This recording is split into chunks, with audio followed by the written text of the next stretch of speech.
CR101radio.com, podcasts, and more. Thanks for tuning in. Topics for this podcast come from many sources. Sometimes it's something Charles or I have read and we share with each other and say, let's discuss it. Other times it's conversations we have with other people. And sometimes an event or occurrence that falls into the category of public interest, current events, is what we choose. Well, recently, Charles mentioned to me how much he hates being in traffic. Now, being from Silicon Valley, California, I'm quite used to traffic, and somehow I thought that in South Carolina that wouldn't be an issue. Well, apparently it is. This brought our discussion to something we've both noticed where we live: the proliferation of high-density housing that's being built. In some cases, where I am, it looks like Lego houses all over the landscape. And of course, this will and does result in increased traffic and certainly a burden on infrastructure. So I've always wondered, where are all the people coming from who will live in these structures, especially since it's not uncommon for lots of people to be leaving California. But more important than who these people will be, what does this phenomenon have to do with disestablishing local communities, localism, and a sense of people actually knowing who they live with? And so that's our discussion for today. So, Charles, I know you do not suffer from a dislike for people. So this traffic aversion isn't because you don't like people. So what exactly do you think the issue is behind the increasing congestion, and what exactly city planners are doing? Well, if you'll allow me, in my own defense, lest any of our listeners think I'm some sort of southern rube who has not tasted the world outside the farm and that sort of thing. I was not raised on a farm. I was raised in the capital city of this state. But I have lived in Philadelphia. I have lived in the greater Albany, New York, capital region of upstate New York. I have lived in the greater Phoenix, Arizona area. I have lived in one of the northern suburbs of Atlanta. So I am not someone who's never been around bigger metropolitan traffic. But the places that I've mentioned, with the exception perhaps of the upstate New York part, all have seen the phenomenon that we're talking about here today. In the area where I live now in my home state of South Carolina, although not my hometown, is just in the early stages of it, where people, as you indicated, are moving from other parts of the country. They are leaving, in some cases, for lack of a better term, ancestral homes to come to another part of the country where they find living easier, maybe a little less crime compared to where they were. And maybe that's understandable, and certainly people can find that out or know about that. But this is a growing phenomenon. I know when the 1 year that I lived in the greater Phoenix area in Gilbert, Arizona, it was not an uncommon sight to see people with bumper stickers more or less saying, if you're from California, don't move here. A lot of people have moved to Arizona from California for various reasons, and I think other states. A lot of people have moved there from Wisconsin and Minnesota. But the question is, are we losing something? When people leave their native lands in the sense that this is where they grew up, their parents grew up there, maybe their grandparents, and even earlier, and they move to a place where they really have no other connection than what everybody in modern life has the same connection, which are smartphones, garish entertainment, electronic music, and going to get lattes and sweet coffee drinks and things like that. That tends to be the unifying factors in our culture today, whereas life was very different just within yours and my lifetime. And I often wonder, since you and I were in the age of the youth culture, Bob Dylan singing, "You'd better start swimming or you'll sink like a stone, the times they are a-changin'." I've often wondered if people who were my senior most acquaintances, people who, like when I was 18, were in their 70s or 80s, if they looked upon the age of the 60s and 70s as some sort of massive social upheaval to the point where They just didn't recognize where they lived anymore. I have that idea that they didn't, at least not the way I think many of us do now. So, as a student of history, I know that one of the things that the Roman Empire did, and it wasn't just isolated to them, were relocating people, taking somebody from, you use the term ancestral homes, or we could say regions, and bringing them someplace else. And it served to be a destabilization. In other words, now you're not, oh, this is the school I went to, or this is where we used to go play. And the Romans used it as a way to break down loyalties, and so that they would have less opposition from a conquered people. Now, America has been a place where people from all over the world want to come, and the term ghetto, for example, didn't always mean a place there was a lot of crime and it was the poorest people. It meant an area that had a concentration of certain ethnic groups. So in New York, where my family lived, there was the Italian ghetto. Then there might be a German ghetto or an Irish ghetto. But eventually the people assimilated into being Americans and wanted to be Americans. And so migration, going from one place to another, isn't necessarily bad, but sometimes it seems that community planners, city planners are actually trying to create situations, whether it's through taxation or whatever, that makes it so that people have to go to something like we're talking about because they can't afford where they are from taxes or something like that. Many people are not aware, either because they don't care or they can't allow a wider reality into their awareness, that there are those largely out of sight who want to manage the entire world like you'd manage a business. These are people who are at the top of major corporations. We saw a lot of this with the COVID stuff that went on a few years ago. All of a sudden there were people appearing on your TV screens talking about you will own nothing and be happy, and this is the Great Reset. There are groups of people who've been thinking this way for a long, long time. And it's just taken a certain number of generational passages for society to get to a point where people are manageable in this way. And top of the agenda is stomping out and erasing any vestige of a biblically based Christian culture. You know, whether how that looked in England or Scotland or Italy or here in these United States. However, the variations of those they were at least nominally Christian cultures. It's becoming increasingly hard to say anything like that about those places nowadays. And that, again, is not by accident.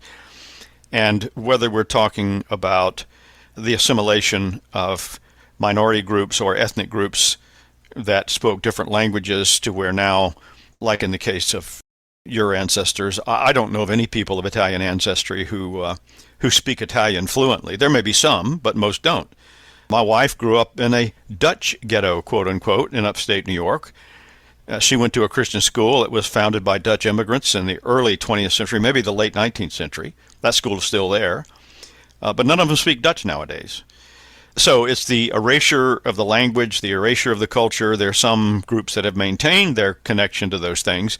But once you have this sort of unifying factor that doesn't revolve around a common memory, a common ancestry, then that's a fertile ground to come up with something totally different, especially if you factor into that the inclusion of what we would call public schools, where this agenda is put front and center, and children from their youngest ages are taught to think and believe and act and carry themselves in a certain way that, again, would be very different than how their parents or grandparents were taught and behaved.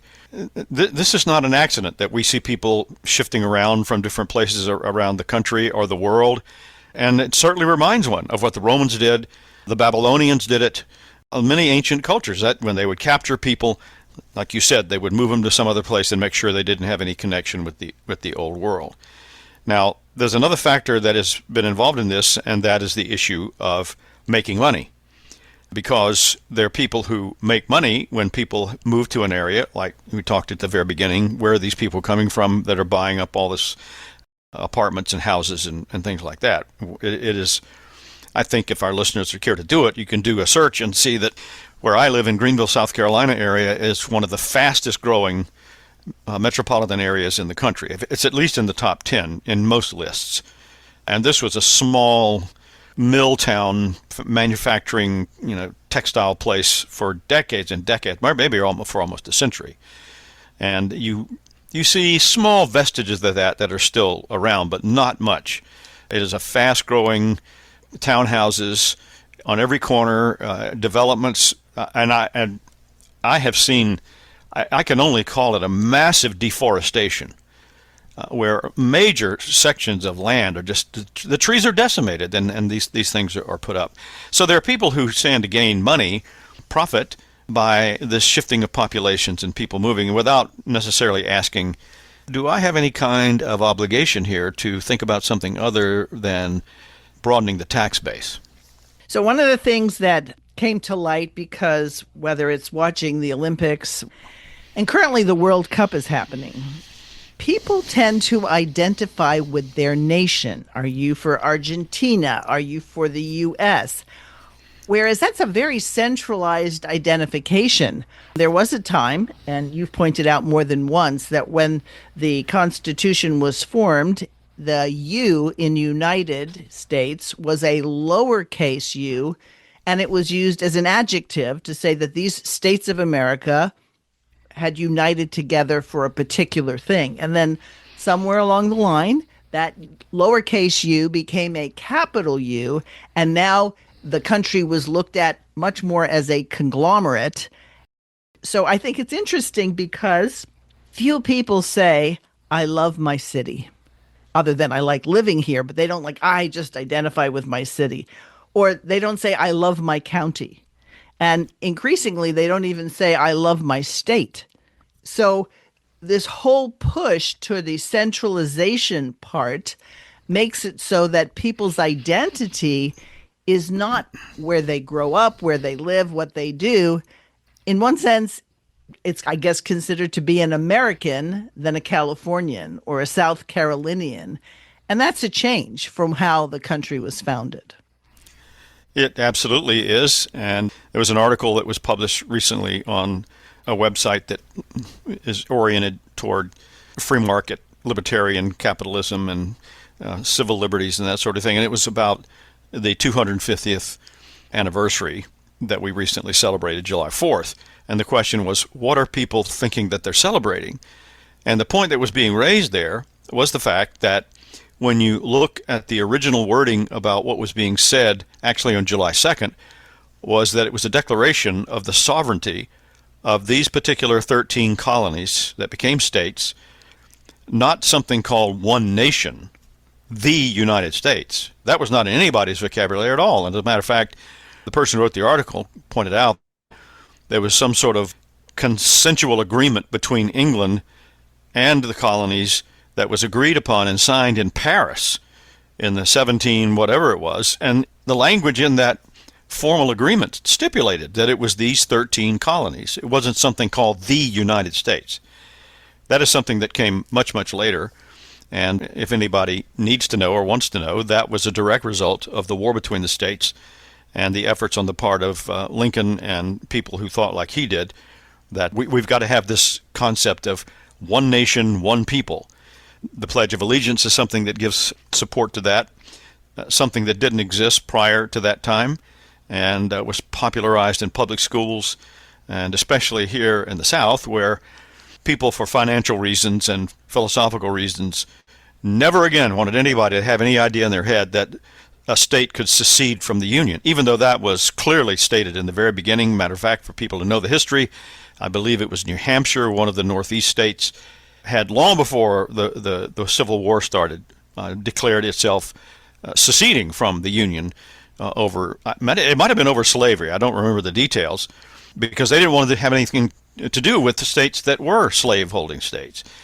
So there was a fundamental change. It shifted in the awareness on the part of government officials and the part of the people. And so those parts here of the country, which we are called the South, there was an effort to stomp out any concept whatsoever, ever again, that there would be anything like you could have a separate sovereign state that would be separate and different from the collective. And it was actually the voice of the Presbyterian elder Patrick Henry who spoke out against having a federal constitution that governed all of the colonies. They all had their own constitutions, and he felt that was enough. He saw something in that he thought would not be good for future generations. And the key point of what you said is that those of us alive today, born mid-20th century, know anything different. So people will say, well, how could things work if you didn't have a centralized government? How is that possible? And part of that, I think, is because localism has lost a sense of any value for people. Yes. So, for example, a couple gets married, they have kids, they have a church they like going to. They are part of sports teams. They might even have a private school. But then dad gets the job offer. And now they pick up and leave because the job becomes more important than all these other ties that they have. So that then the whole idea is reducing civilization to the economy of, well, we can make more money. We'll have more for retirement or things like that. And yet, when we have this national identity, different parts of the country are radically different. The people in Maine are not the same as the people in Mississippi. The people in Colorado have a different orientation to things than people in Florida because climate, proximity to water, mountains, or whatever. And yet, we have this illusion that we can define what is an American. Yeah, and that, I think, is an illusion, although an effort has been in place for some time, and this is what we've been talking about, it is to create that kind of thinking and that kind of an awareness. But even that begins to shift and change. And you mentioned the World Cup soccer matches that have been going on. I think there's a prime example. The world governing body of soccer is sort of like the United Nations. It is what we would call a woke institution that has a globalist agenda, and that is front and center in these football matches that are taking place in the World Cup. Now, I got interested in soccer back in the 1980s. I had an earlier interest, but here in South Carolina, back in the 60s and 70s, there weren't too many people playing soccer, but that has changed and increased. But when I began to be interested in it in the 1980s, I started watching European soccer matches, mainly the German Premier League and a few English leagues. And then when the World Cup came in 1982, I was able to see that, and then 4 years later, the next one. And, you know, I had my favorite teams and my favorite countries. I liked Germany. I liked the French. And here's what's so striking about this. And if anybody's seen any of these matches today, you know exactly what I'm talking about. When I watch Germany play, or Italy, or some of these other teams that were famous, what I'm not seeing are Germans and Italians and French. I'm seeing immigrants from other countries who are playing on these teams. I guess the best way to put it, and I realize maybe I'm walking a thin line here, but I would just ask people who watch these soccer matches, if there was a match between, say, Japan and Norway, and the Norwegians take the team, and they all look sort of tall and blonde and blue-eyed, maybe a few brown hair, and then the Japanese take the field, and all of them look like they're from Juarez or maybe from somewhere in Central Africa. I think most people would scratch their heads and say, well, wait a minute. These people are not Japanese, you know? And admittedly, America has a little different history than Japan, but, you know, you go back 20, 30, 40 years when you talked about Americans or Japanese or Koreans or Italians, most people knew what you were talking about. But there have been efforts to completely obliterate that kind of thinking to where what people think about now when they think about those things is something totally different than what it used to be 100 years ago. And to just be clear, I know you don't have a bias against people who are of Asian descent or African descent or whatever, but your perception or your point is that nationality and nations lose some of the distinctiveness that makes a nation, right? Like, what makes the Japanese? What makes somebody from Argentina Argentinian? Now, people will say, well, America is a melting pot and everything else. Well, yes, but my ancestors didn't want to remain loyal to Italy, for example. They wanted to become Americans. In other words, that's what they were striving for. So much so that my grandfather actually changed the pronunciation of his name to make it sound more American. That's what he wanted. He knew why he had come here, what he wanted to build here. So when you see teams that have people that don't look like why are we calling this the Japanese team, or why are we calling this the Nigerian team? I'm not sure if there actually is a Nigerian or a Japanese team in the World Cup because I don't watch it. But the point being is, are we supposed to just have these loyalties? Well, like if you're not rooting for the Americans, something's wrong with you? Well, I have a friend of mine who is very active and aware and understanding about the great movements and events in politics and history and culture. And he commented to me one time not too long ago, and I never heard anybody express this. He said, I have never liked soccer. This is before the World Cup started. I think it was maybe a couple of months when it was all the hype was starting. He said, I've never liked soccer. He said, I think it's a communist sport. I said, what are you talking about? It's a great sport. Everybody loves. He said, no. When you look at the way the game is structured and this, that, and the other, I'd never thought too much about that. But I've reflected more and more, whether it's in terms of the people who control it and run it, who have sort of like I said, a globalist, maybe broadly speaking, Marxian agenda, or the whole concept of the way the game is played. I don't know. But certainly the countries that have been most notable for being involved in world football have not been communists necessarily. But it does lend itself to an idea that we have to have this consciousness of, I'll use the phrase, one planet, one people, one culture. Well, you used to be able to say one people, one culture, but that was in the name of the culture and the people where their ancestors grew up and where they lived and where they all spoke the same language. Okay, yeah, these United States were an exception to that in some sense. But when you look at the foundations of these United States, it really wasn't so different at all, because the people who founded the original colonies, they did share various cultural and linguistic and religious presuppositions and attitudes. So, and I guess another way of saying it is if the United States had been founded by people of the Islamic faith or of the Hindu faith, we would not be sitting here talking to each other today about any of this stuff, because our culture and our history would be radically different than what it is now. Now, that is all changing, and that's part of what we're talking about, and the differences. And especially, I think the South has been a major target for this, because ever since the war between the states, it's been under the bullseye of people who have seen what has been happening, or that this was the last bastion. Somebody once said that the war between the states was the battle of the last vestige of Calvinism in this country versus a more broadly ecumenical Unitarian view. The Unitarian idea of God and of Christianity, a heresy, took root early on in the northeastern United States. That at one time had been Calvinistic, but that was largely eliminated. But the southern states had maintained a largely Calvinistic attitude about life and culture, and that was a part of the warfare that took place against it. Insofar as any of that exists in this part of the country or anywhere else, that warfare continues. So anytime someone says God is sovereign, humanity isn't, all areas of life must be under the authority of the law word of God, well, you're setting yourself up for some trouble with people who think absolutely otherwise.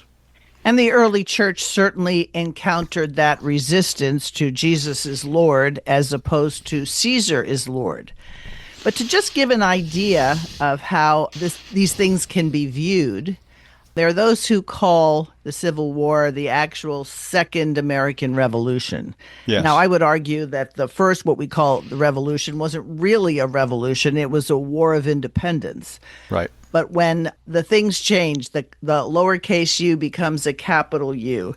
And there seems to be a striving for a national identity that doesn't have to do with distinct peoples. Remember, the Great Commission said, disciple the nations. God is not against nations. God creates nations. God wants nations to remain with the distinctiveness that the people who inhabit there are. Remember, how we even got nations or different people groups goes back to the Tower of Babel, where there wasn't God giving his okay to a one world central government.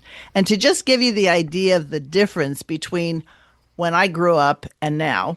So my parents were born in the U.S. Their parents, both sets of parents, both sets of grandparents, migrated from Italy and then went through the procedures of the day.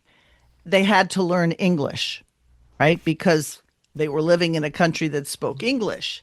And my grandmother on my father's side, who didn't ever really master the language, thought it was important enough that she found people in the neighborhood to help my father and his brothers and sister with their homework and with everything else because she wanted them to be American. She knew she was probably not going to end up sounding like an American, but she certainly wanted them to.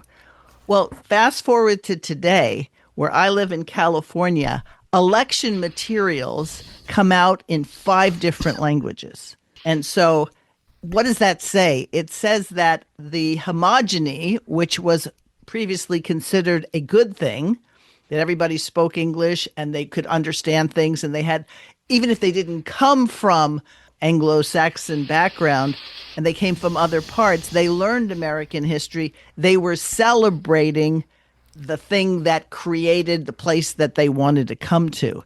And so people today think the 4th of July is about hot dogs, barbecues, maybe fireworks. But do they even understand what those fireworks were to represent? And, when we sing the Star-Spangled Banner, what was actually taking place? Believe it or not, the Star-Spangled Banner was not written so that it could be sung at the beginning of baseball games. Yeah, my wife and I were watching the Mel Gibson movie, The Patriot, over the July 4th weekend. I had not seen that film in a long time, and I was surprised how, I'll say, erroneous it was on certain aspects of the War of Independence as it was taking place here in the United States and here in South Carolina, because that's the setting for what's supposed to be happening in that movie. But there were certain things baked into the story that simply would have never been talked about or done in that era here in this state and the other areas of what would become these United States. And you had some of this language about, well, we want to be free from England so we can be one nation, or words to that effect. Yeah, so that's an example of how this is, retrofitted, even in a movie that's supposed to be promoting American values. And it's hard to escape it because it's so pervasive, and the agenda is, continuing to move forward.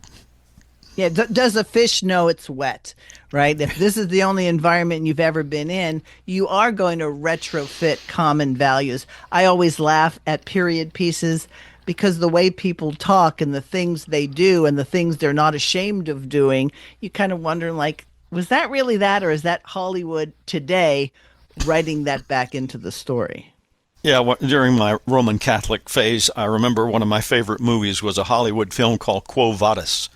Have you ever seen the movie Quo Vadis? I have Andrew? not. No. Okay, there was an era in Hollywood back in the 50s, I guess, maybe early 60s, where they were making religious-oriented films. And Quo Vadis was one. The Shoes of the Fisherman was another. But in Quo Vadis, it's based on the legend that when the Romans began severely persecuting Christians, Peter, he couldn't take it, so he fled Rome, and he was going out the, whatever that road is that leads out of the city of Rome. And as he's going out the road, he encounters the risen Christ. And Jesus it comes up to him, and Peter says, Quo vadis Domine, which means, where are you going, Lord? And Jesus says to him, I don't know if in the story he speaks to him in Latin or not, but the answer is, I'm going to Rome to be crucified again because, my people are suffering. And supposedly Peter was ashamed of his cowardice and turned around and went back and, was eventually martyred, crucified upside down, that sort of thing. Well, in this movie, all of that is portrayed and done reasonably well. But what's striking is that whenever the actor that plays Peter comes on the scene, he's wearing this completely white robe, which just happens to correspond to exactly the same colors that the Pope wears, right? I mean, the Apostle Peter probably didn't own a white robe in his entire life. I'm just guessing, but it's just a little bit too much of a coincidence that, of course, the Catholic Church believes he was the first pope, and he happens to dress like the popes did in the 16th and 17th centuries. Yeah. So if you're going to try to understand the times, you sort of have to understand history, but not just rely upon the textbooks that you read in school. And so this whole idea, to get back to moving away from what's familiar, I can't speak to before the 60s because I wasn't around then in terms of being, a young adult. But the goal for every young person seemed to be, I just got to get out of here. I've got to go find something different. I don't want to be stuck in my own hometown. It's just so uninteresting or whatever. And so the push for people to go to college, and oftentimes parents will say, well, we want them to go far away so they learn how to grow up. Even that whole phenomenon makes it so families get pulled apart. Somebody lives in Colorado and he goes to school in Tennessee and he meets somebody, but she happens to be there from Michigan, and they both decide to live in Georgia. The potential for a strong family unit goes away, and yet the Bible talks about the family being the basic and most important institution for people to be faithful and serve the kingdom of God. And the Great Commission, I think, works best in familiar circumstances with people people you have history with, and then you have the support. It's not always easy to raise kids, but, when I grew up, my grandparents lived downstairs, and sometimes parents and kids needed relief from each other, and the grandparents were there to be the buffer, and cousins and aunts and uncles. But when people are moving all away and they're not there, well, yeah, we have FaceTime, we have Zoom calls, but it's not the same as rubbing elbows and living with each other and having to be sanctified as you deal with the difficult people around you. I think it's an important template to keep in mind that, yes, Almighty God called Abraham to get up and leave his family and his country and go to the place that the Lord would show him. And that's, the sweep of Old Covenant history is moving toward the Promised Land. But that was to be a new home. That was not to be a temporary place where then you pack up and move to somewhere else after 1,000 years. The whole idea is that this is where you will be, and then that itself becomes a template for all the earth. The earth is our home. This is where the Lord placed us. I remember somebody a few years ago, and I don't know if American Vision is the one that platformed this or published it, or Gary DeMar may have actually written an article called, or somebody related to them, called "Heaven is Not My Home." And, that's kind of a striking thing for most people when they hear it. But the argument, if I recall, that was made was, the Lord created the heavens and the earth, and he placed us here. What we have in our future is a restored earth, a new heaven and a new earth. And we see this being discussed now on some globalist platforms. We need to leave the earth and go to another planet, because things are getting so bad here. The chemicals and the atmosphere and all this sort of thing. That's a part of this continual, upheaval and overturn on a much larger scale. But I think it's in the interest of people with both a philosophical and theological globalist agenda, and also people who have, I'll call maybe a capitalist greed agenda. I'm not against capitalism. I believe in free market, but there are people who distort that, and their whole point is to make as much money as they can for whatever purpose and however they can do it. So homeschooling and the return of making the family the focus for all aspects of life, not that you don't venture out, but that the family takes care of itself. The family's the first church, the first school, the first place where you learn to work. And if anything got revealed, I think, during COVID, is how families have abandoned, by and large, their elderly members. Mm-hmm. There was not a proliferation of nursing homes and assisted living in times past. there may be people who had no family, and so there was a place where people would receive them. But COVID taught us that when you have family members in places that are just for old folks, and then the government says you cannot interact with your family members, I think a lot of people had the stark realization of how little control they had over their own lives. You couldn't do this, you couldn't do that. So I think the idea of localism, getting to know the people you live with, know how your city is organized, it is way more important to know who's the mayor of your city than it is to know who the president is. I hear people say all the time, well, this president does this if they don't like him, or this president does this if they like him. The way our system of government and a Republican system of government, which is very much the way the Bible organizes society, tens over tens, tens over 50s, etc., is meant so that you know the people you're interacting with, as opposed to, well, that's just the way it is. There's nothing we can do about it. I'm just going to focus on myself. So maybe moving to that other job is better because you'll make more money. But it destroys the relationships maybe you've built, and it becomes obvious, at least to the people in the family and children, those things must not really matter as much as how much money dad's going to make. Yeah, and we can refer again, as we've done before, to the striking story in 1 Samuel chapter 8, where the people want the king to rule over them like the other nations, and the long laundry list of things that's going to happen if they go forward with refusing to have God and his law as their sole rule and authority. Here's what's going to happen to you. And I encourage our listeners to read that chapter, 1 Samuel chapter 8, and you'll see it's of striking similarity to what has happened in our culture over the past 30, 40, 50 years, or going back even further. So if God is not your father and king, then Caesar or the dictator or the premier or the president or whoever it may be is happy to step in that place and tell you how to live, when to stand up, when to sit down, what your children will believe, who is a male or a female, and who can marry and who can't. There's no escaping theocracy. There's no escaping theonomy. The question is, who is the God? What is the source of the law that you will inevitably worship and live under?